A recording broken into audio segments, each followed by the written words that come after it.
sisobola kuva mu people power ne wokera ku macha ekyokubiri nomba mpude mu people power tesa kwa ukana Kyagulanyi kimanye nti okununula eggwanga kitukakatako abaana ba Uganda fena mbu Kyagulanyi mukodo gwayagambye mbu ffe twetaaga mukulembeza agenda kukwata mu nsawo ya ssente ze mu bizinensi za jatuwe ani yakikugambye Bobi Wine kyataddewo mu nnaku entono z'amaze mu byobufuzi kyekyokubeera ne predictable. Abaganda balina olugero olugamba nti ennyonyi enkulu yeyigiriza ento okubuuka wabula ku guno omulembe omwagulanyi ate ennyonyi ento yeyigiriza enkulu okubuuka. Oluvannyuma lwa His Excellency Robert Kyagulanyi Center mu Mitembo okuteekawo essuula empya mu byobufuzi n'okuggulawo ekitebe kya National Unity Platform gali kwoleka ebigambo bitandise okubanga biwaawaala bitandise okubanga bisabuka okuva mu kamwa kaabo ababadde batembeeta omumpembe Yoseri Tibahabulwa Kaguta Museveni. Ampuliriza Jennifer Furufiga yavuddewo bubi nnyo n'abakulu abagamba nti baalwana. Ebigambo bya Jennifer Furufiga si birungi yadde n'eddakiika n'emu. Abaffe Robert Kyagulanyi Center mu mukodo tavaako kantu.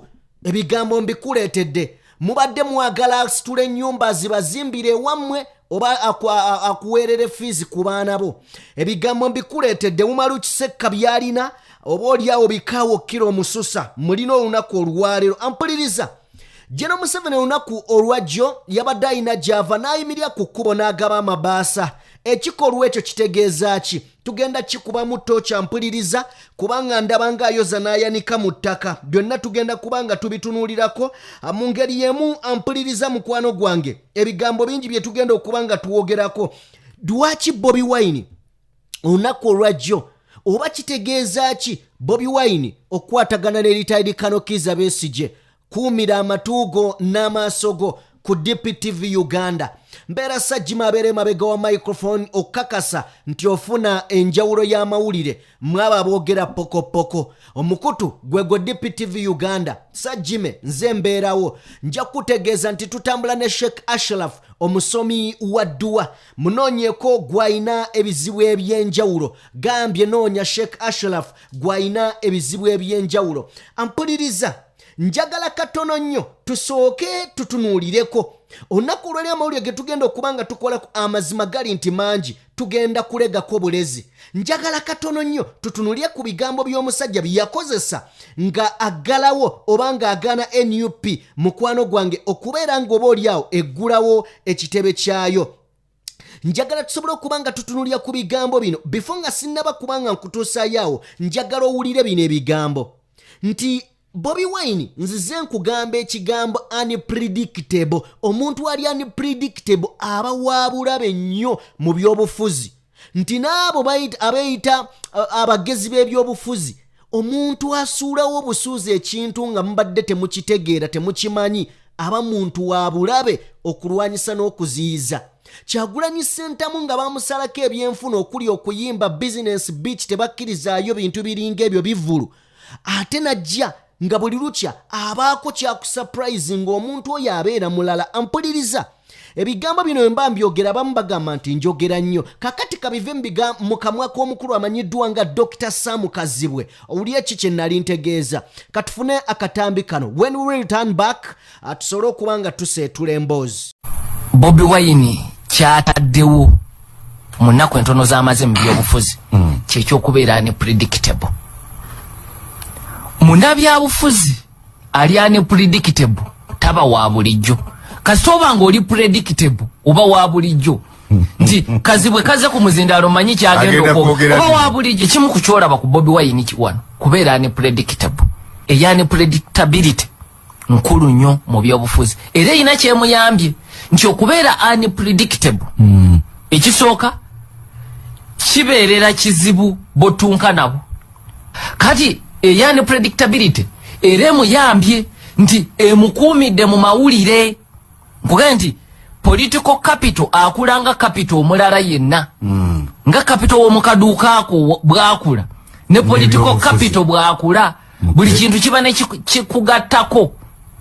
Kati ekimu kubigatta ku movement y'abano ye media visibility abamawulire babalabawo butereevu naye tekiva kuba nti babaagala kifa kuba nti basetinga agenda munabyafuzi olina kusetinga agenda Bobi Wine bukya balangirira campaign eno eri scientific n'ekisinde kye genda okole quantitative content analysis ategeera kyenjogerako ku mikutu gyonna ombuulire political formations mmeka ezimusinza media appearance mu mikutu gyonna oba mu bubi oba mu bulungi bukya byabakama agamba nti tugenda mu scientific elections yakyasinze fact wabone gwe nadde njogera naye jjo ku nsonga yemu ekyo nkikubulira nga research omukugu lwakinga nti kozesa methodology eya quantitative content analysis sagala omenyekere naku ya qualitative content ampuliriza wenna gy'osinziira okuba ng'ongoberera waliwo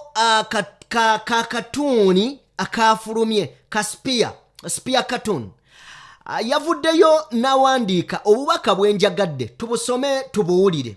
Gen.M7 mukimanyi nti n'akawungeezi k'olunaku olwaddi olwokusatu NUP lwe yali eggulawo ekitebe olunaku olwokuna ampuliriza Gen.M7 yayitako kumpi ku kitebe kya National Unity Platform ekipya wabula ku katyuni omusajja yankubidde katyuni akokoola baako yagambye bw'ati yagambye yamaawe so these hooligans have built headquarters useless. How comes nti yamaawe bano kugamba hooligans nyinza kinyonyola ntya kinyonyole nga woolabye bano aba simanyi nyinza kinyonyola basobodde okuzimba headquarters nagamba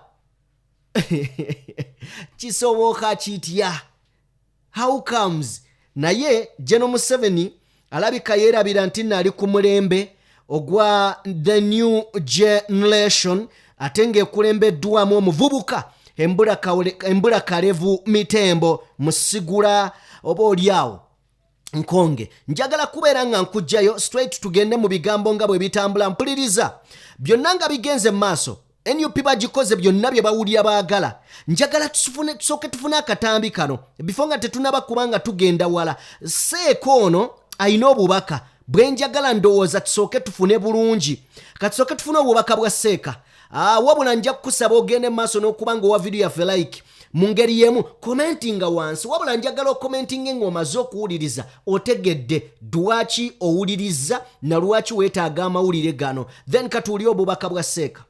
Bwe ntunuulira ono omuvubuka olwaleero ku bendera ya saidi evuganya muyinako ebyokuyiga naddala bwe nzaayo olutambi emyaka gye 15 emabega no wallahi owalirizibwaga nti la hawula wala quwwata illa billah nga bw'otunulira byali olwaleero oyo omuvubuka waliwo abaali babyetegekerera nga tulaba nga be babisaanidde kati ate olwaleero be bekukutiriza ku ye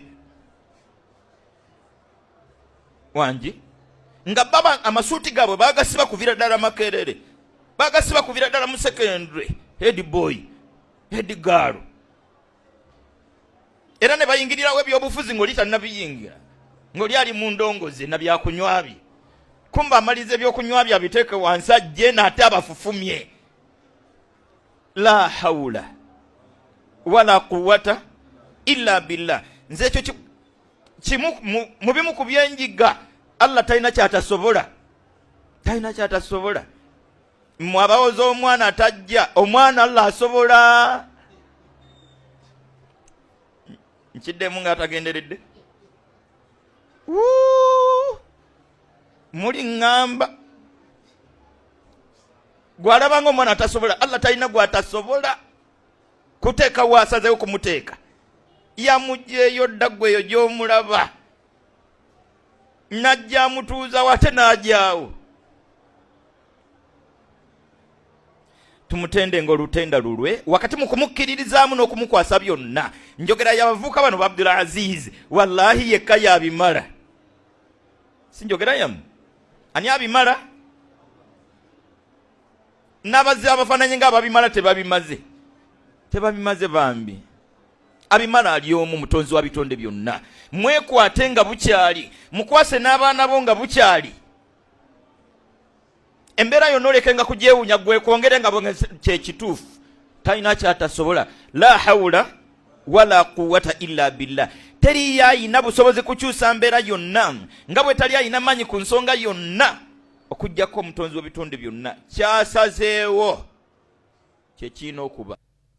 Bwe tubanga tuvudde mu bubaka bwa Seeka nzikiriza mukwano gwange tusooke tufune obubaka buno okuva eri Robert Kyagulanyi Ssentamu, bubaka bwa luyimba wabula njagala tubufune abwe tuvaayo atweyongereyo. Ebigambo tuyina bingi. Gen.M7 agabye amabaasa ku kkubo duwaki atuuse ku kino. Kimanye nti okununula eggwanga kitukakatako abaana ba Uganda ffena, era bwe bw'otunuulira ensi yo n'osirikireyo oliddemu ensi y'olukwe, n'abo abakulwanirako gwe n'osirikira gy'oli obeera obasaddaase. Ono omusajja tumuta naye nga twakuŋŋanye.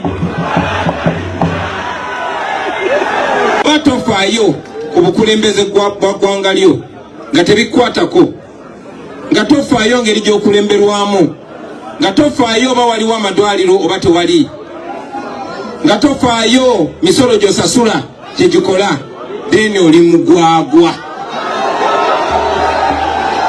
Thank you very much, Dr. Kiza Besigye. If you don't care about the politics of your country, then you is a fool. Robert njagala nkoleyo t-shirt eyo nange nyume. If you don't care about the politics of your country, you is a fool. Dash Dr. Kiza Besigye. Thank you very much. Gambo betuwadde nga tuyimba ebbanga lyonna Dr. Kiza Besigye abi squeezes mu slang mu quote emu. Quote eyo njagadde njogere na mu luzungu lwa street. If you don't care about the politics of your country, you is a fool. Not you are a fool kubanga bogamba you are oyinza tutwaliramu ffenna. No, you is a fool. Okay. Generali Yoweri Kaguta Museveni afuze eggwanga okuva mu mwaka gwa 1986 we yawamba okuva ku Dr. Milton Obote. Apuliriza olunaku olwajjo Gen.M7 yapaakinze oba yayimiridde. We yayimiridde ngenda kukubulira ekikolwa kye yakoze. Amazima bw'otunuulira emmotoka nga bwe ngenda okuwa katambi ekulaga nti yayimiridde ng'emmotoka eno gyakolamu obubi bwe. Era bwe yayimiridde era mujja kulaba nga bategulawo obudaala ku alinyiro genda mu kimotoka ekyo kale toyi. Yes, toyi ye. Yayimiridde wakati mu bantu abali awo ebbali. Bw'atyo n'agenda mu maaso n'okuba nga amaze okukola emikolo gye n'abagabira amabaasa abantu ababadde ku kkubo. My question is, oba katusooke tulaba akatambi kano then nzije njogere ku kikolwa ekyakoleddwa Gen.M7. Kirungi si kirungi, kirimu amakulu oba temuli makulu? Katusooke tulaba akatambi kano. St. Francis Junior School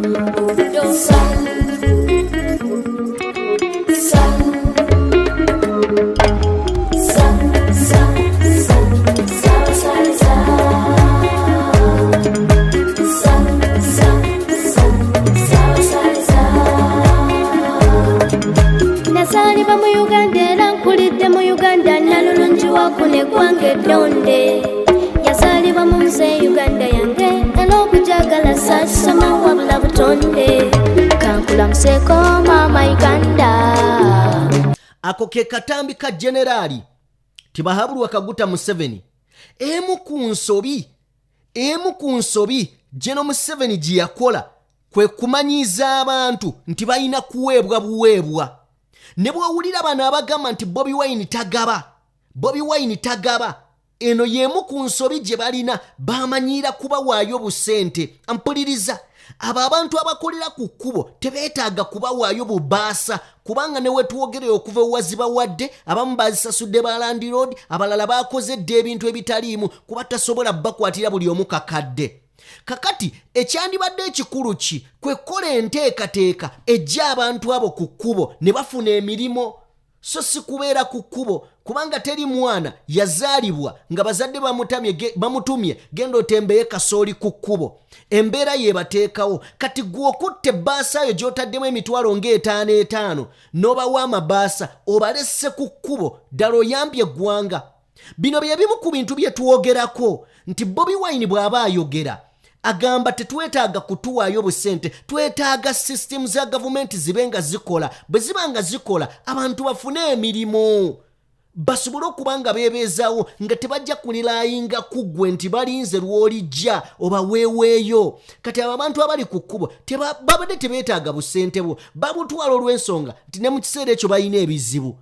Kakati obamala obutwala ne babugaba ne buggwawo era bakomawo ku kkubo nga baayuuya nga n'enjala ebaluma. Mpuliriza sigenda kunnyonnyola Bobi Wine agaba ssente oba tagaba, mukopi oba si mukopi. Nzikiriza nkuwe Umaru Kisekka asooka akunnyonnyole. Bwe tuvaayo tulina ebirala bingi. Tutambula ne Sheikh Ashraf omusomi wa dduwa, munoonyeeko gw'alina ebizibu eby'enjawulo. Katufune Umaru Kisekka asooke atunnyonnyolemu mukwano gwange. Mbukyagulanye mukodo gw'agambye mbu ffe twetaaga mukulembeze agenda kukwata mu nsawo ya ssente ze mu bizinensi za gyatuwe. Ani yakikugambye? Gwezo ssente zebakuwa zebakusasula ng'omusaala zizo n'ebyobugagga byo byonna bibyo, wabula zino ssente z'omubi w'omusolo ezo ze tulina okuteekako essira. Osegedde tetwetaaga mukulembeze mulungi nnyo mbwabulwa n'ekyokulya wamma Kyagulanyi gw'omukulembeze yenna gulye ezizo zirye, tetufaayo booziridde otya, wabula kye twagala ze saaviisi muzu ssente ze tukuweeza omusolo jako omusaala gwo nga bwe gukuweebwa endala zikole saaviisi. Okitegedde? Naye tewaliiwo ngeri gye tugenda kukutenda mu kugaba ng'ate okwata ssente ezaali zimbye oluguudo ate zoogabira abantu, ssente ezaali gogodde emyalo beezizimba emyala ate zoogaba, kati ate ne weetenda mbu ate gw'ogaba nnyo. N'osanga bannayuganda nga bawaga musimanyi oyo omukulembeze mulungi nnyo, okumanya mulungi nnyo yangulira mosquito net n'agira nga buli makaaga waayo mosquito net, naye ng'oluva mu mosquito net mu nnyumba ye wabweru awo mwala kasasira gujjuddemu obulwadde endwadde guvunze ku kkubo okuva ku mulyango gwe wali mwala. Naye ng'omukulembeze yaguvunaanyizibwako yalina okuguzimba, agaanye okuguzimba akulimba naka mosquito net. Kubanga mosquito net budget katono ajja kwatayo ajja kubba milioni 4 ku milioni 4 akwateko milioni 4 ajja bagulireko mosquito net muwage abewo awamaani gasiya. Fede twetaaga mukulembeze mbu simanyono mugabi nnyo ng'ajja kwata ezize ez'omunsawo jazireta omusolo gwe batusoloza gumala gusobola okukola saaviisi.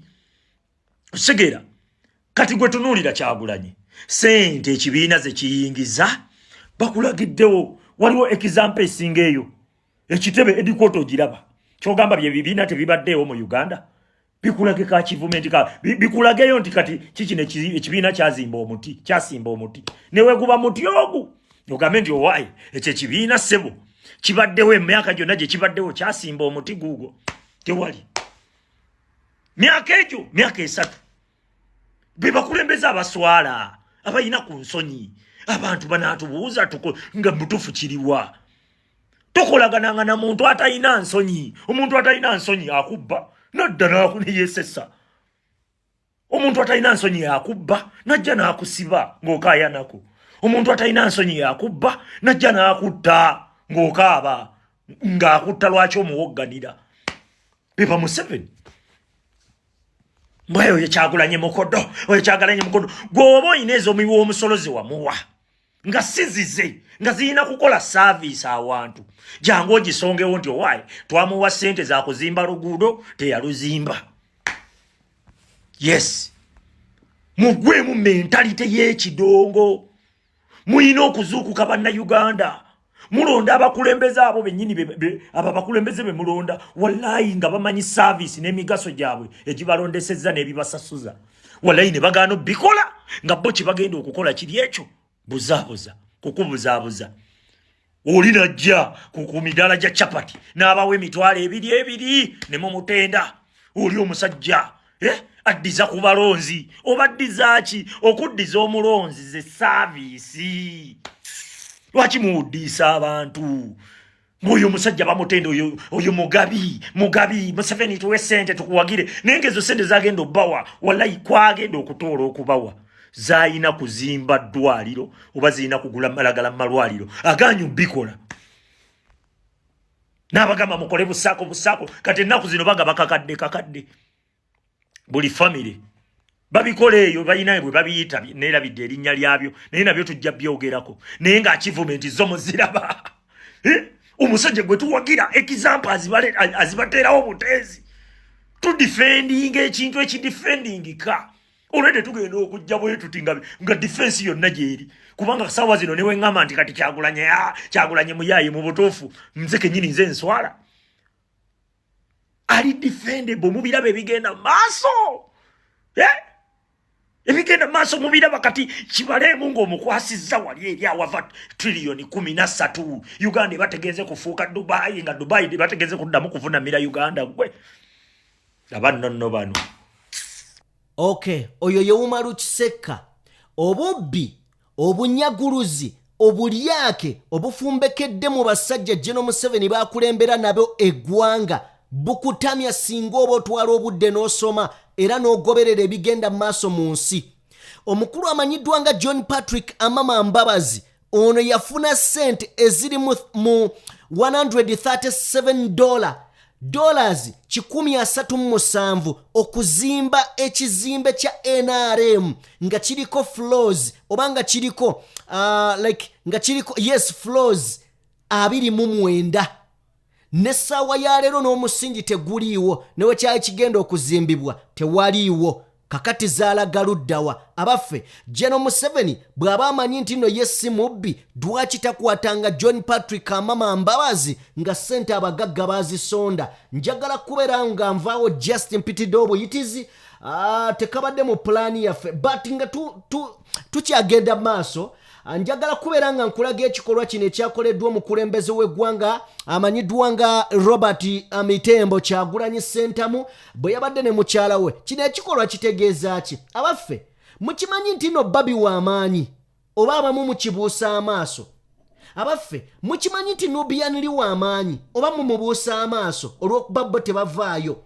Njagala olabe oba nkujjukize nti Nubianli y'omu ku bantu botasobola kusanga. Nubianli mutandikire emabega ennyo nga bakyali mu music. Abantu bangi balina omuluvu gwa ssente. Abantu bangi balina obuluvu bwa ssente nga bw'abaafu mukama we ssente zaafunye naye ayagala afune nga mukama we zaafuna. Abantu abasinga baagala batuule ku tebo zezimu ne bakama baabwe. But Nubianli from way back nga bakyali mu music yakkiriza okubeera emabega wa Bobi Wine. Kyokka ne mu kiseera nga tusuubira nti Nubianli singa yali yeetaaga kaadi ya Nuupu okujovuganya ekifo kyonna yali agifuna bufunyi teyajja. Ne mu byobufuzi toyinawo omuwulira. Era okulaba ku Nubianli ng'ayogera ku nsonga za music lwatambuddeko ne Bobi Wine. Abantu abafaanana nga Nubianli baba batono ate kankigambe baba bagezi. Babeera batono nnyo naye baba bagezi oluusi oyinza n'okusanga nga be babalira ababeera mu maaso. Kati Nubianli yeetaaga credit ku Robert Kyagulanyi Ssentamu ekyo nkibagambye. Kakati kino ekikolwa kye mugenda okulaba Bobi Wine we yabadde ne David Lewis Rubongoya ne First Lady Babi Itungo Kyagulanyi yabawanise emikono. Njagala sigenda kibannyonnyola, njagala gwe awuliriza ombulire kitegeeza ki. Nja kiba bwe naafuna akinnyonnyodde nja kukibagamba era ne bwe naaba simufunye nja kibagamba mu vidiyo enaddako kati kafune.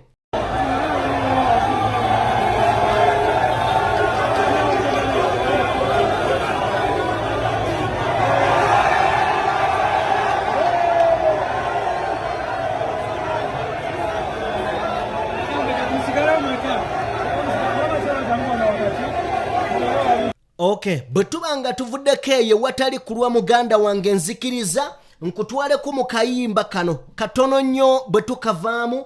Mwana mulenzi alina ebigambo engeri gy'abingattira but I think nawe ogenda kubeera ng'obyagala. Kansabe kakunyumire mukwano gwange.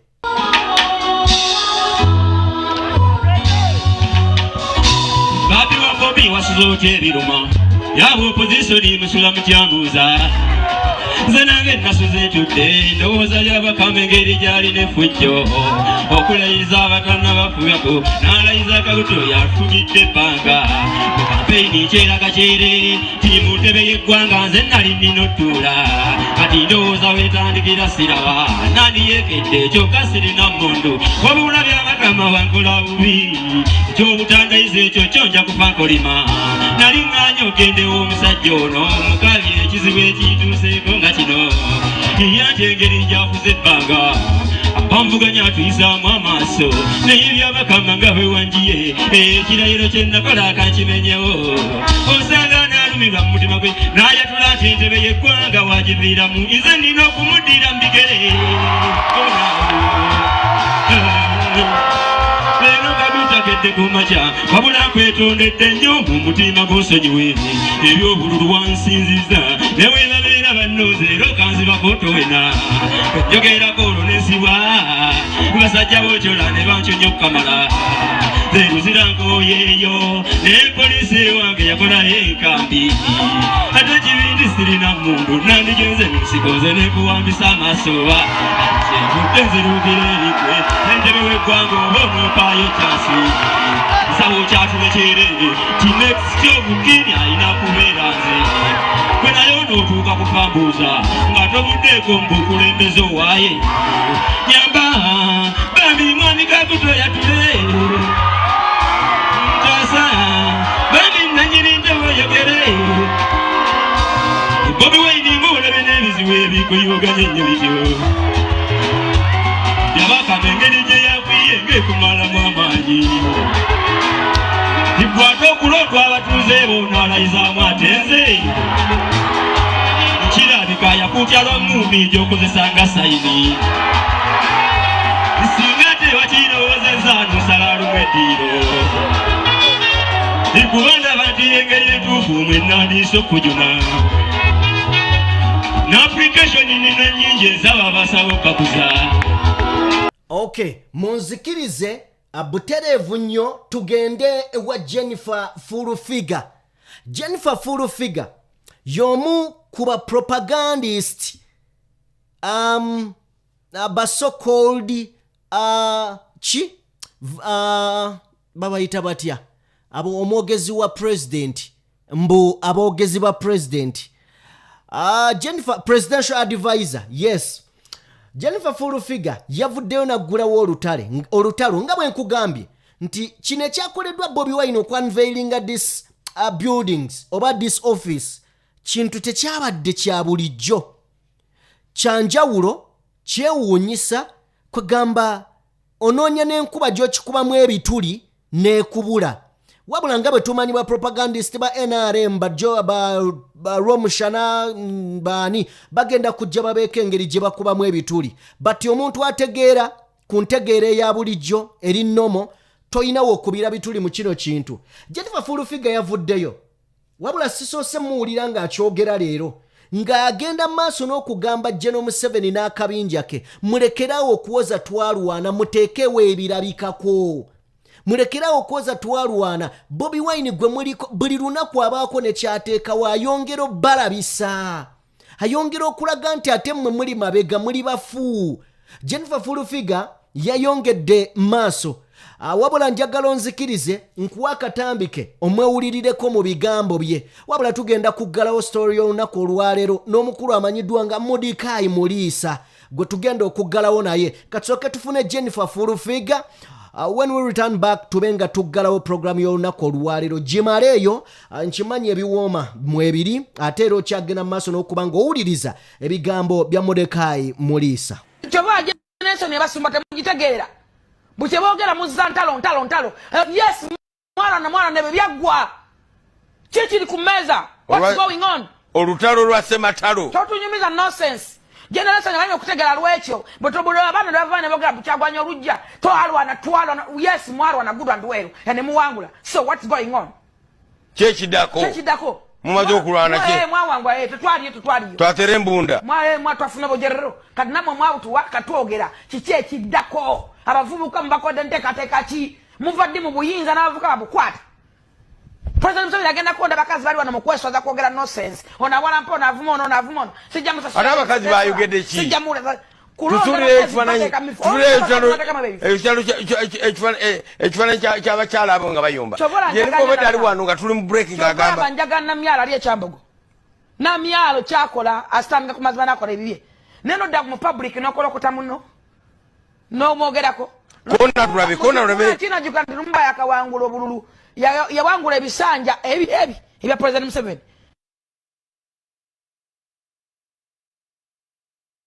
Choba Gen.M7 yabasumba temugitegeera. Buche boogera muzza ntalo. Yes, mwana nebe byagwa.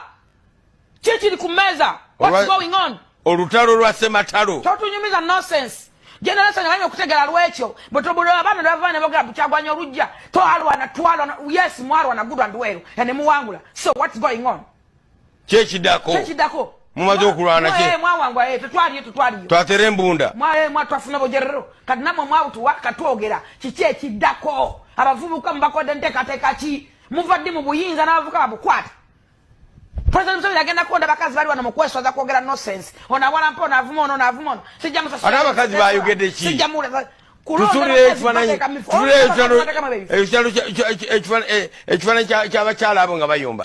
Yeniko bedali wano nga tuli mu breaking agamba. Banjaga na myala ali ekyambogo. Na myalo kyakola asitanga ku mazima nakola ebibye. Neno da mu public nokola kutamuno. No mogerako. Kona tulabe. China jukandi rumba yakawangula obululu. Yawangula ebisanja ebi ebya President Museveni. Choba Gen.M7 yabasumba temugitegeera. Buche boogera muzza ntalo. Yes, mwana nebe byagwa. Kiki ku meza? What's going on? Olutalo lwa sematalo. Totunyumiza nonsense. Gen.M7 yabanye okutegeera lwekyo. Botobulo abana bavane boogera bukyagwanya olujja. Twalwana. Yes, mwana good and well. Ene muwangula. So what's going on? Kiki dako. Mumaze okulwana ki? Mwawangwa tutwaliyo. Twatere embunda. Twafuna bojerero. Kati namwe mwawutu wakatwogera. Kiki ekiddako. Abavubuka mbakodde nteekateeka ki? Muvadde mu buyinza n'abavubuka babukwata. Njagala kubeebaza b'entambula nammwe. Mwebale nnyo mwebalire ddala. Kuva ku ntobo ya mutima gwange. Mbeebaza okugoberera omukutu gwange. Mwebale nnyo mwebalire ddala abampagidde okumala akaseera era nga musiima byenkola. Nsaba buli muntu wetukozeemu obukyamu otubuulire. Wetukozeemu obukyamu tuwabule, tukkiriza tuwabula. Ye namba y'essimu gy'olabaawo. Ayina akalango osobola oyita era ku namba y'essimu eyo eri mu langi ya green esembyayo 59. Njagala onzikirize mukwano gwange. Mu bw'owembeefu obw'ekitalo. Mbalekere Modikayi Mulisa wabula nandisabye Malaya Akatambi owulire ebigambo by'omusajja ono. Y'omu ku bavubuka abali very intelligent. Bwe baba boogera ebintu. He was a journalist. Kati ali mu ggwanga lya America. Katufune ebigambo bye. Ogamba otya eyo kansuubire oli bulungi. Nze Modikayi Mulisa. Ngenda kwogera ku nsinkano ya Dr. Kizza Besigye ne Bobi Wine yabaddewo olunaku olw'eggulo mu Uganda mu kuggulawo ekitebe ate ekitongole ekyekibiina ki National Unity Platform. Dr. Kizza Besigye okusingira ddala alina ensonga ze yakoonyeeko nga zeetaaga okuddibwamu olw'amakulu n'obuzito bwazibaddemu. Kye ngenda okukola ate gwe naawe nkuleka obeere nga weesayirawo byoyagala okubeera ng'osimbako essira n'okusuula. Dr. Kizza Besigye ayogedde ku kye bayita enjawukana division eziri mu booludda oluvuganya. N'agamba nti akakodyo akakozesebwa oli afuga eggwanga mu bumbula Museveni okubeera nga mwabaleetera okubeera nga mwesojjasojja naye nga yayongera okufuga eggwanga mu bumbula mmwe nga muli mu kwerwanyisa. Ngenda kukozesa ekyokulabirako eky'ebyemizannyo. Oyinza okuba toyuliza bya mizannyo naye kankikusiigire. Waliwo ttiimu bagiyita Manchester United eri mu Bungereza. Erina omuzannyi bamuyita Harry Maguire. Omuzannyo oyo abawagizi maybe n'abamu ku bazannyi bazannya nabo balowooza ntalina mutindo oba tateekeddwa okubeera ng'azannya mu ttiimu esooka ya Manchester United. Abantu bamuvumye nnyo naye ekintu ekyenjawulo ekiriwo nti n'abatamukkirizamu ne baba mu ttiimu gye bayita Manchester United babeera ku kisaawe bazannya naye era bwe bamaliza omupiira bagenda naye mu kasenge eyo gye beeramulira. Tusobola kulaba muzannyi oba Rasmus Hojlund oba Bruno Fernandes oba Andre Onana ng'ali mu kukuba oba ng'ali mu kuvuma Harry Maguire ku kisaawe bwe bazanya tiimu olutalo lubeera wakati w'abazanyi wa Manchester United ne Harry Maguire nga mumutwalidde n'eyo tiimu gye bazanya kyekyo no kyoteekeddwa okulaba nti mukana akaseera gwawagira Besigye n'awawagira Bobi Wine okwerumaluma kuteekeddwa okuvaawo sitegeera nankola gye mukola mu bintu byammwe kubanga bano abantu abakyasiza okubeera n'obuwagizi obungi ku ludda oluvuganya gavumenti Besigye ne Bobi Wine bakoze bati ne beekwata mu bibatu mwe ne musigala nga mwevuma ki ekigenda mu maaso mulina kikyamu ku mutwe oli agambye nti oyo simulina okulutamu nti nedda nze kamukuwalanire olina kikyamu ki ku mutwe tovuma Besigye tovuma Bobi Wine obwanga butunulize Museveni nyizeemu simanya munsonyiwe ensonga ebadde ya makulu nnyo eyo bannange okwawukana okwevuma okwewemula bikome waliwo omuntu omu aleetera awamba atta atulugunya bannayuganda amanyiddwa toteeka buzibu toteeka lukongolo tolumba tovuma ono atali ekyo leka tuteeko essira ku muntu omu afuze eggwanga lyaffe mubumbula eyatugamba nti ekizibu ky'abakulembeze ba Afrika kwe kulwa mu buyinza oyo gwe tuba tusimbako essira eyatugamba nti tasobola kukulembera ggwanga ng'asusiza emyaka 75 oyo beteekeddwa okubeera nga tujjukiza kansubira ekyo kivudde mu ddiiro ekirala Besigye yayogedde ku nsonga nti bw'obanga ebyobufuzi engeri eggwanga lyo gye litambuzibwamu gw'ogamba tebinkwatako muzungu bakiyita apolitical oba indifferent oba intellectually politically incurious teweebuuza ku byabufuzi toyagala kubifaako gw'ogamba sebinkwatako agamba nti olina ekyamu ku mutwe agamba olina era Bobi Wine alizzemu n'agamba nti oli musiru nti oli mu buyabuya Bobi Wine akweseza ebigambo nti oli mugwagwa kubanga ne baba bakutenda nti gwokuba ndongo ebyofuzi ogamba tebikwatako nene sente ze bakujjako okuyingira club kisinzira ku musolo gwe bajja kuono na nnyini club ebyokunywa byatunda babijjako musolo gwenkana ki ze sente zakubigika ng'ogula ebyokunywa oba ng'oyingira gwe n'ogamba tebinkwatako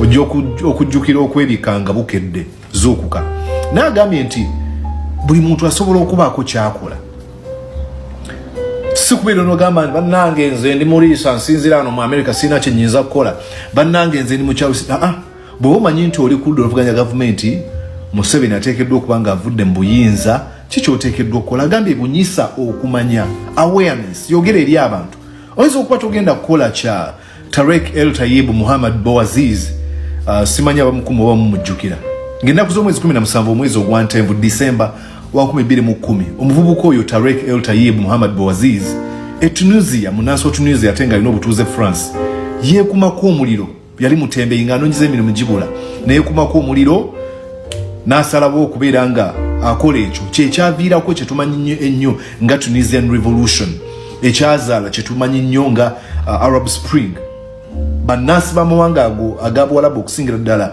mu Africa okubeera nga bayimira bagamba tukooyo omukulembeze ono tufugera ne bavaako oyinza okuba togenda kukola ekyo naye kale kola ekisitone ekisookerwako manyisa abantu babuulire obukyamu babuulire ebibi ebikolebwa kyusa endowooza z'abantu gwegwo omulimu gw'ogusooka bunyisa enjiri then nayogera ku nsonga endala nti ebibinja biteekeddwa okukolagana kuba otegedde nti aba FDC abasinga omuli abasajja nga Ssemuju tebakolagana mwami Museveni tolina budde lwaki obeera obalumba noonya engeri gy'okolagana n'abo b'olowooza nti batambuza struggle okugenda mu maaso omuntu ali omu asazeewo okubeera nga ateeka bannayuganda yeeronda as a person who must decide who prospers and one who withers on the vine oye mwami Museveni katuteekeddwa okubeera ng'ogamba abantu abakolagana nayo sigenda tambula nabo kusagamba nti